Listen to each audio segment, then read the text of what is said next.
It's possible that TAZRIA is the grossest and weirdest parsha in the whole Torah. Universally dreaded by B'nai Mitzvah kids, it's full of boils, fungal infections, rashes, and sore sprouting hair. It's hard to know what to make of it. TAZRIA starts with a brief discussion on purification after childbirth. Then, without much of a segue, it quickly moves to skin problems. This parsha, it seems, is brought to you by pimple cream.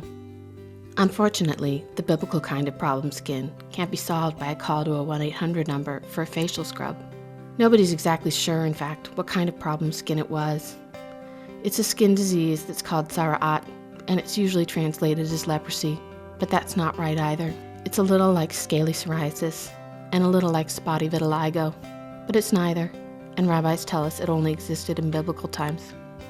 Another thing that only existed in biblical times: the priests were the dermatologists. That must have been just mortifying. It's embarrassing enough having to go to Dr. Birnbaum when you get a bad breakout. Imagine having to take it to your rabbi. The rest of the parsha tells us how the priest diagnosed various skin conditions and fungi. Some were pronounced clean and you were sent on your way. Others were deemed unclean and required treatment. But instead of prescribing tea tree masks and exfoliants, the priest prescribed isolation.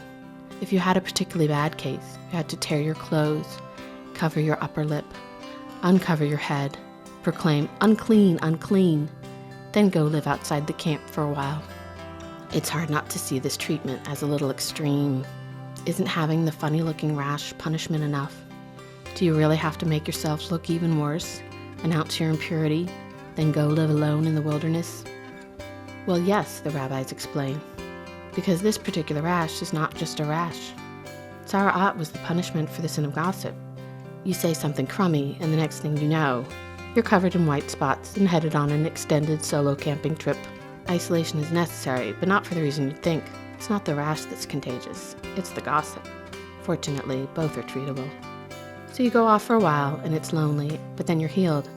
And after a purification ritual, you can come back to your community. And happily, there's still a nice, healthy, functional community to come back to. You're back, new and improved, with both skin and conscience clear. And you look marvelous.